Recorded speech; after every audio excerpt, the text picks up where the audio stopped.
હાલમાં ઘણા લોકો એસઆઈપી કરાવવાનું વધારે વિચારે છે, પણ 2025માં એક આશ્ચર્યજનક આંકડો બહાર આવ્યો છે. 112 લાખ એસઆઈપી 2025માં બંધ થયેલી છે.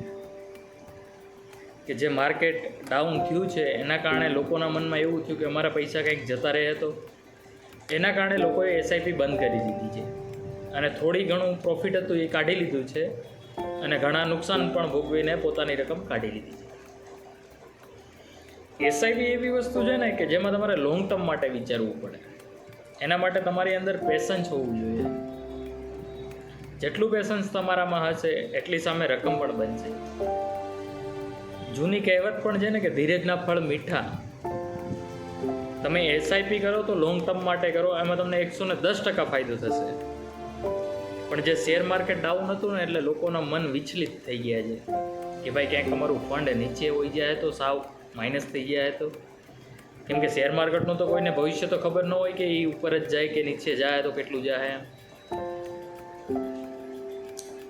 એટલે એવી જગ્યાએ રોકાણ કરો કે જ્યાં શેર માર્કેટને કોઈ લાગે વળગે જ નહીં.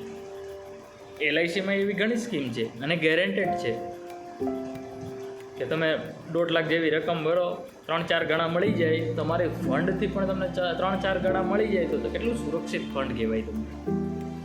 અને પેશન્સ રાખો. તમે 15 વર્ષ 20 વર્ષ જેટલું પેશન્સ રાખો. આજ નહીં તો તમારા છોકરાને કામ લાગે.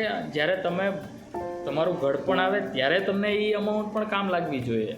તો થોડુંક પેશન્સ રાખો અને ઇન્વેસ્ટ કરો અને સેફ જગ્યાએ ઇન્વેસ્ટમેન્ટ કરો. એલઆઈસી એક એવી સંસ્થા છે કે જે સેફ છે, ભારત સરકાર દ્વારા હેન્ડલ પણ કરે છે કે જેમાં શેર માર્કેટને આધીન અમુક પોલિસી આવતી પણ નથી કે જેમાં તમને ગેરંટેડ રિટર્ન અત્યારથી જ તમને કહી દેવામાં આવશે કે એટલું તમને રિટર્ન ગેરંટેડ આ સમયે મળી જશે.